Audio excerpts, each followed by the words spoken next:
bienvenue sur Escape. Aujourd'hui on se retrouve dans une vidéo qui est la partie 1 des choses qu'on aurait aimé savoir avant d'aménager un van.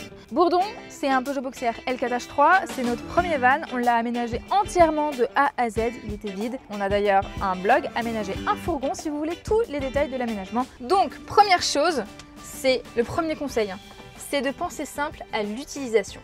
Si au quotidien quelque chose est trop compliqué à mettre en place, vous ne l'utiliserez jamais. On avait une table, une très belle table, qui était assez encombrante aussi et qui mettait énormément de temps à être montée et du coup on la sortait jamais par flemme et c'est vrai qu'on ne profitait pas vraiment des repas à l'extérieur. Donc on l'a vendue, on a acheté la table carrée Decathlon à 40 balles. Elle fait l'affaire, elle est facile à ranger, facile à sortir, c'est nickel et du coup on la sort tout le temps. Je pense aussi d'ailleurs à notre lit, donc notre lit, maintenant vous le savez, c'est un lit qui est rangé au plafond, voilà. Donc en fait il descend. Bon, il n'y a pas les draps parce qu'on est en train de tout laver, ranger. Mais ça permet en fait qu'il reste tout le temps fait, on n'a pas de couette à ranger, d'oreiller. Il n'y a pas de logistique quoi. Et voilà, il n'y a pas de logistique, c'est exactement ça, et ça c'est simple. Ouais. D'ailleurs je pense à facile d'utilisation toujours, c'est qu'on n'a toujours pas de haut vent. C'est un choix qu'on a fait, on n'a pas... Regarde. Voilà, on n'a pas installé de haut vent classique pour les fourgons. C'était un choix à la base. Bon, c'est un choix économique aussi parce que c'est cher un vrai haut vent. C'est cher. Ouais. Du coup, on a essayé d'imaginer un haut vent maison. On vous met quelques images parce qu'on a fait une vidéo là-dessus avant de partir au Maroc. C'est que je le vois d'ici. C'était pas simple d'utilisation du tout et du coup, il y a un truc qui me chatouille. Et c'était pas simple d'utilisation du tout et du coup bah, c'est vrai qu'on l'utilise pas quoi. Mais en fait c'est très haut un H3. Ouais, donc c'est vrai qu'on pourrait mettre un haut vent à mi-hauteur comme ça se fait là, j'essaie de mettre mon doigt au bon endroit là. Mais en vrai c'est une galère, donc en fait simple d'utilisation pour le coup, nous ça va être d'utiliser un tarp avec un petit système, enfin des petits systèmes de fixation comme ça là. Les petits crochets qu'on a mis sur la carrosserie, il y en a aussi à l'arrière. C'est là aussi où on peut mettre un hamac. On met un tarp ici, donc par contre on peut faire un petit coucou au Caribou, ils ont un super à nos amis Caribou Van qui ont imaginé un système qui avec, c'est quoi, il y a une espèce de gouttière de fixation. Oui, en fait ils ont un tarp tout simplement, ils ont deux piquets et pour l'accrocher en fait ici, ils ont une gouttière et ils le glissent dedans. Voilà. C'est tout simple. Et du coup ça protège de la pluie aussi. Ça protège de la pluie et il n'y a pas du coup d'espace entre la porte et le tarp. Donc c'est vraiment trop bien. Donc je pense qu'il faut quand même qu'on se penche là-dessus. Bon, en conclusion, ce qu'on aurait aimé savoir, c'est qu'un tarp, enfin un auvent ou un tarp, ça aurait quand même été pratique. Ça serait bien, ouais. Petite pause pub, mais attendez, ça va aussi vous intéresser si vous voyagez avec ou sans van. Imaginez que vous partiez à l'aventure n'importe où dans le monde et que vous puissiez quand même continuer votre série du moment. Et bien pour ça, vous avez besoin d'un VPN. Et vous avez vu, on fait de la pub pour un VPN, on a percé En plus, vous avez 83% de remise, donc restez avec nous. Vous l'aurez compris, cette vidéo est sponsorisée par CyberGhost VPN. Moi au début, je savais pas trop ce que c'était un VPN, donc je vous explique. C'est l'un des moyens les plus sûrs de se protéger contre les pirates, pas ceux avec un perroquet et un cache-œil. Et les sites malveillants sur Internet. Avec CyberGhost VPN, toute votre activité Internet est entièrement chiffrée et votre adresse IP est masquée. Par exemple, quand vous vous baladez dans la rue, vous criez pas votre adresse postale à tout le monde. Sur Internet, c'est pareil.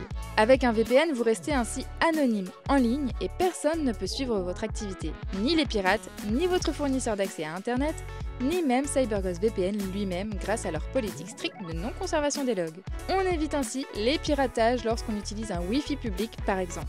Mais ce n'est pas tout. Avec CyberGhost VPN, vous pouvez accéder à du contenu géobloqué sur Internet, trouver de meilleures offres en ligne en changeant de région, protéger votre identité en chiffrant vos données, et même débloquer plus de 40 services de streaming comme Netflix, Hulu, Amazon Prime, Disney+, et bien d'autres encore.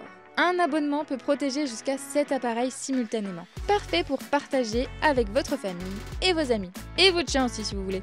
Et pour une tranquillité d'esprit totale, CyberGhost VPN propose une garantie de remboursement de 45 jours et un support client 24 heures sur 24 et 7 jours sur 7 en français. CyberGhost VPN compte plus de 38 millions d'utilisateurs, notamment parce qu'il est simple à utiliser. Et la meilleure partie, CyberGhost VPN vous propose sa meilleure offre à ce jour. Seulement 2,03 € par mois, plus 4 mois gratuits, soit une remise de 83%. Retrouvez l'offre dans la description et un commentaire épinglé et commencez à naviguer en toute sécurité dès aujourd'hui. Chose suivante, c'est l'accès au poste de conduite. Alors là, vous avez vu, on a 2 sièges. Au tout début, encore l'année dernière, on avait ici une banquette fixe avec 2 sièges. 2 assises. Voilà. C'est pas des sièges en fait. Et on a choisi de l'enlever pour mettre un seul siège, d'ailleurs qui est aussi pivotant. Et ce qui est vraiment pratique, c'est surtout l'hiver, c'est de pouvoir passer ici sans devoir te mouiller ou avoir froid. Franchement, pour partir, c'est nickel. Et puis même quand on entend du bruit dehors, qu'on n'est pas serein à un endroit. Alors ça, c'est très rare. Ça nous est arrivé une fois, on avait encore la banquette, t'étais passé quand même au-dessus. Ouais, c'était galère. Mais c'est vrai que ça facilite la vie, c'est sûr. Après, nous, on n'est que 2, donc c'est vrai que c'est simple. Donc, évidemment, ce qu'on aurait aimé savoir, c'est que ça allait être ultra pratique au quotidien, que ce soit ouvert comme ça, avoir un super passage. En revanche, le bémol, c'est que l'été, donc la cabine chauffe énormément vu que forcément elle est toute vitrée. Du coup, la chaleur en fait elle rentre par l'avant. Même ça, avec les pare-soleil, des fois c'est pas évident. Oui, on met des pare-soleil bien sûr, mais c'est vrai que bon, ça stoppe pas totalement. Après, il y a plein de solutions à imaginer. Hein. Peut-être qu'on pourrait mettre un rideau thermique là. C'est vrai qu'il y en a qui aiment bien que ce soit bien fermé entre la cabine et la partie habitable. Il y a peut-être des choses à imaginer, voilà. Des systèmes ici. Après, il y en a qui font des portes coulissantes ou des blindées. Blindées, ouais, ça doit être un peu lourd. J'entends dans le sens où il y a quand même une plaque d'acier à l'intérieur. Et on a des amis qui ont juste des tout petits passages pour se faufiler en fait. Oui. Chose suivante. Les toilettes sèches. Oui, elles sont là-bas. Elles sont là. Le petit cube blanc. On a commencé notre voyage en 2022 avec des toilettes chimiques. On est resté avec 2 ans. Bah ouais, du coup 2 ans. Au moins, hein, ouais. C'était un enfer. On était parti sur des toilettes chimiques parce qu'on s'est dit que c'était plus simple. On met du produit, on va à un endroit, on vide et on n'en parle plus. Puis il n'y a pas d'odeur. Voilà, c'est vrai que c'était... Bon, en vrai, c'était pas compliqué. Mais c'est vrai que depuis qu'on a des toilettes sèches, on les a choisies avant de partir au Maroc, c'est tellement plus simple parce que c'est plus facile à gérer. Il n'y a pas de produits à acheter. Il n'y a pas besoin d'aller dans des endroits adaptés pour justement cette chimie-là, pour les vider. Il n'y a pas besoin de chercher de l'eau pour la chasse d'eau. Ah oui, là c'est vrai qu'il fallait mettre de l'eau dans la chasse d'eau. On tient plus longtemps de base déjà, même s'ils sont plus petits. Tout petits. Mais on tient plus longtemps. Ouais. Non, la gestion est beaucoup plus facile, beaucoup plus simple et beaucoup plus agréable au quotidien. Tu ne l'as pas dit, mais les toilettes chimiques, on devait les vider tous les 3 jours. 2-3 jours. Ouais. 2-3 jours, hein. Ouais, et c'était des gros toilettes. Après, peut-être qu'on faisait beaucoup caca. Je sais pas. Surtout après, si vous allez dans des pays où il n'y a pas forcément les infrastructures pour vider de la chimie. Ouais. Voilà. Donc ça, c'est top. Tip top. Ce qu'on aurait aimé savoir dès le début, c'est que la luminosité allait être cruciale. Elle est vraiment importante pour nous, en tout cas, dans le van. On a 3 comme ça. 3 baies. Donc on a une grande là, une autre là, et on en a une sur la porte, une petite carrée. Voilà. Ça fait quand même pas mal d'entrées de lumière, sauf qu'elles sont teintées. Ouais, enfin, attends, il y a un indice quand même, c'est que pour filmer cette vidéo, on a ouvert les grandes portes à l'arrière pour avoir de la lumière. On n'a pas de fenêtre sur les portes arrière pour l'instant. Ça, c'est quelque chose qu'on aurait aimé savoir avant. Et le fait qu'on ait pris des fenêtres teintées, on l'a choisi hein, pour être plus discret. C'est vrai qu'on en est très content de ça par contre. Personne ne voit à l'intérieur, ça c'est vrai. Ça c'est trop bien. En revanche, c'est sûr qu'on a moins de lumière qui rentre. Et quand on est, donc là c'est ouvert, hein, mais quand on ferme les portes à l'arrière, on est obligé d'allumer les lumières à l'intérieur. Donc c'est aussi même pour ça. En été 2 jours. Oui, bien sûr. Enfin, tout le temps quoi, ouais. En fait. Donc c'est pour ça qu'on a beaucoup de spots. C'est vrai que vous rigolez un petit peu avec le fait qu'on ait beaucoup de spots, beaucoup de boutons de lumière, machin, tout ça. Mais parce qu'en fait c'est indispensable. Et parce que sinon, donc on en a une là. On a aussi un bandeau LED ici. Oui, parce qu'en fait, vu qu'on a mis qu'il y a un manteau au plafond, le lanterneau au-dessus est condamné aussi, donc il apporte pas de lumière. C'est ça. On a un lanterneau ici qui apporte un peu de lumière. Ah, c'est le point d'après. Oui, mais il apporte un peu de lumière. Non, mais c'est vrai qu'il apporte un petit peu de lumière quand il est bien nettoyé. Mais voilà, c'est vraiment très important et c'est pour ça que on aimerait bientôt rajouter 2 fenêtres à l'arrière, toujours teintées, mais qui ramèneraient encore de la luminosité dans le van. Transition sur le point suivant. L'aération dans un van, c'est ultra important. Donc nous ce qu'on a, donc évidemment je vous ai dit, on a les fenêtres, on peut les ouvrir, ça fait de l'aération. On a ce lanterneau ici, donc c'est un max fan, donc il est ventilé, donc il peut extraire l'air qui est à l'intérieur ou faire rentrer de l'air depuis l'extérieur. Donc ça c'est ce qui est trop bien, c'est que ça fait aussi hot, donc ça aère quand on est en train de cuisiner, ça aère, voilà, les mauvaises odeurs, tout ça, ça passe par là.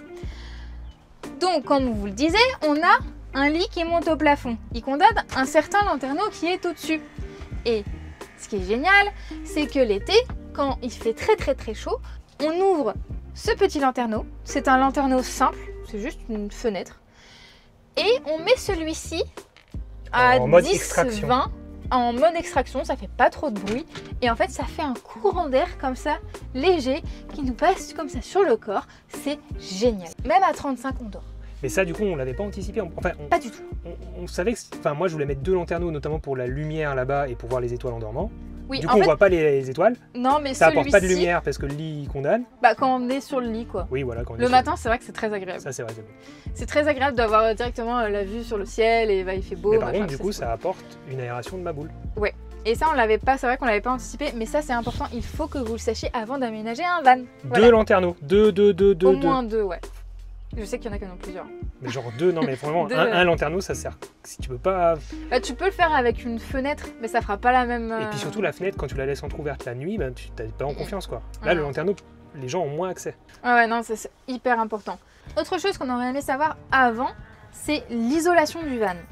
Alors, nous on a imaginé notre isolation pour être super bien, pour ne surtout pas avoir froid. On a du liège projeté, on a de la laine, un mix de... C'est un trio de laine qui fait 4 cm je crois d'épaisseur. C'est ça. On a un petit peu d'air, on a un frein vapeur et ensuite la finition donc du bois. Et au sol aussi, hein, on a 10 cm d'isolation au sol. Et au plafond. Et on a encore rajouté un petit tapis. Voilà, donc honnêtement... Et on a passé déjà 3 hivers dans le van. Et on est très bien. Alors évidemment on met du chauffage. Et ça, en fait ce qui est bien c'est que du coup on met le chauffage, ça chauffe très vite parce que c'est aussi bien isolé. La chaleur reste dans le van. Donc ça c'est génial. Mais ce qu'on n'avait pas pensé, c'est vrai, c'est que s'isoler du froid c'est important, mais s'isoler de la chaleur c'est important. Parce que quand vous vivez dans votre van, que vous travaillez comme nous là, vous êtes assis à votre table et que toute la journée vous êtes sur et que tu dégoulines de partout. Tu dégoulines parce qu'à l'intérieur il fait 35 et que dehors il fait 25. Mais que tu peux pas forcément aller dehors parce que sur ton ordinateur il y a des reflets, tu vois rien et que c'est pas possible. Et ça c'est super important de se protéger de la chaleur. Le gros du problème il vient de devant. Hein. Donc mettre évidemment des pare-soleil à l'avant. Peut-être fermer comme on l'a dit tout à l'heure ici avec un petit rideau thermique quelque chose. Pare-soleil c'est ça. Hein. Ouais ça suffit ça. À l'intérieur en plus ça suffit déjà, c'est déjà pas mal. Le pare-soleil extérieur bien sûr c'est un must mais c'est cher et il faut le stocker.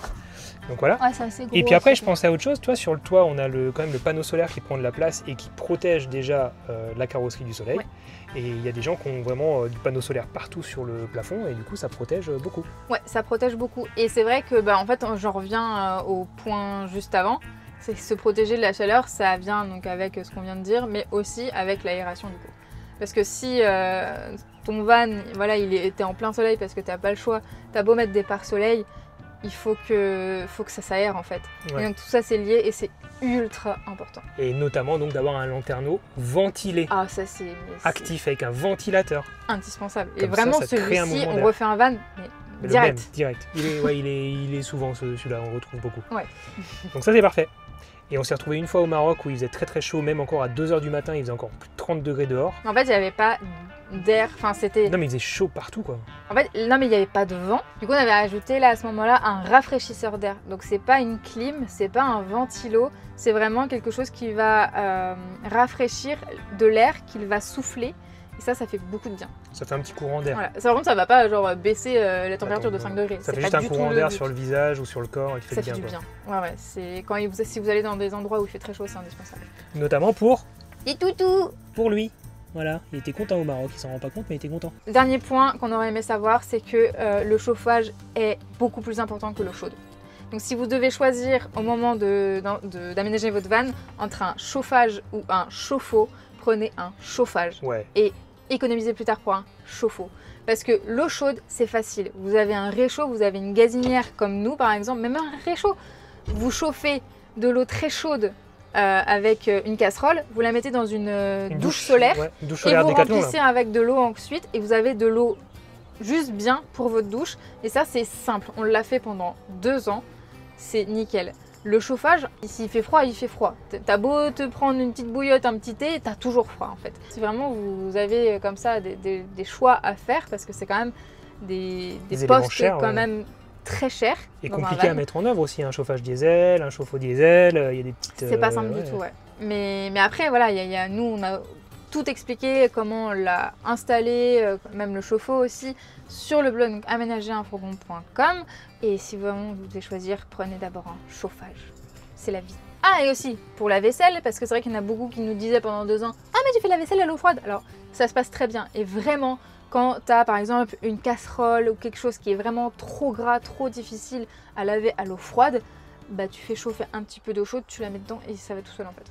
Et même toi qui as les cheveux longs, donc pour te laver les cheveux, oui, avec la douche solaire Décathlon, même en plein hiver, parce qu'on a passé quand même 3 hivers du coup dans le van, dont 2 sans eau chaude, bah tu te démerderais quoi. Bah en fait, comme je vous le disais, alors à la casserole c'est chiant, mais avec une douche solaire qu'on remplit d'eau chaude, c'est bon. C'est peut-être un petit peu plus long, donc on en revient pareil au premier point, à penser simple d'utilisation. C'est vrai que c'est pas le plus simple d'utilisation sur le moment, mais franchement, quand il y a des choix à faire, c'est celui-ci quoi. Chauffage, chauffage, chauffage. Si vous passez les hivers ou si vous voulez éviter les endroits froids, évidemment, vous allez tout le temps au chaud. Merci madame, c'est terminé.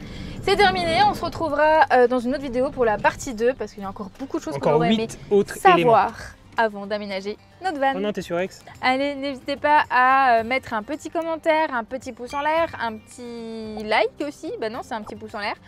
Enfin, à vous abonner quoi et à venir nous voir sur Instagram. Et puis bah on vous dit à la prochaine. Tchou!